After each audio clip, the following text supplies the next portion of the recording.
And that's about all I have to say tonight, except for one thing.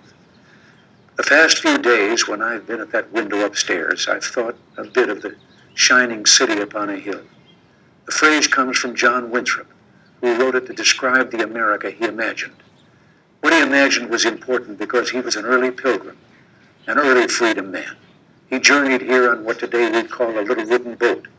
And like the other pilgrims, he was looking for a home that would be free. I've spoken of the shining city all my political life, but I don't know if I ever quite communicated what I saw when I said it. But in my mind, it was a tall, proud city built on rocks stronger than oceans, windswept, God-blessed, and teeming with people of all kinds living in harmony and peace. A city with pretty ports that hummed with commerce and creativity.